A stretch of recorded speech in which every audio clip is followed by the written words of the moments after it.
1948 ലോകാരോഗ്യ സംഘടന സ്ഥാപിതമായതിന്റെ വാർഷികമാണ് ലോകാരോഗ്യ ദിനമായി ആചരിക്കുന്നത്.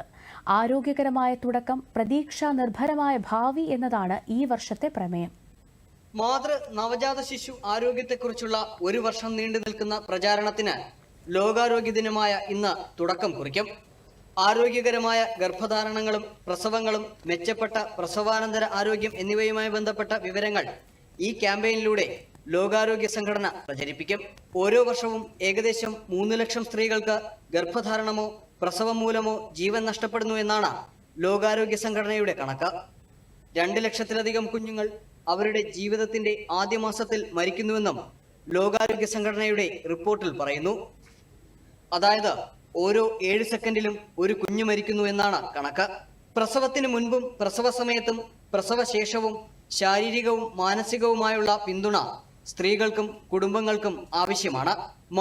നവജാത ശിശു ആരോഗ്യത്തെ ബാധിക്കുന്ന പ്രശ്നങ്ങളെ കൈകാര്യം ചെയ്യുന്നതിന് നമ്മുടെ ആരോഗ്യ സംവിധാനങ്ങൾ ഇനിയും വികസിക്കേണ്ടതുണ്ട്. സംസ്ഥാനത്തെ സർക്കാർ ആശുപത്രികളിൽ ഗുണനിലവാരമുള്ള സേവനങ്ങൾ ഉറപ്പാക്കുന്നത് മാതൃശിശു മരണനിരക്ക് ഒരു പരിധിവരെ കുറയ്ക്കാൻ സഹായിക്കുന്നുണ്ട്. 217 സർക്കാർ ആശുപത്രികൾ ദേശീയ ഗുണനിലവാര അംഗീകാരമായ NQAS നേടിയത് കേരളത്തിലെ ആരോഗ്യമേഖലയുടെ മികവിന്റെ തെളിവാണ്. News desk, Doordarshan.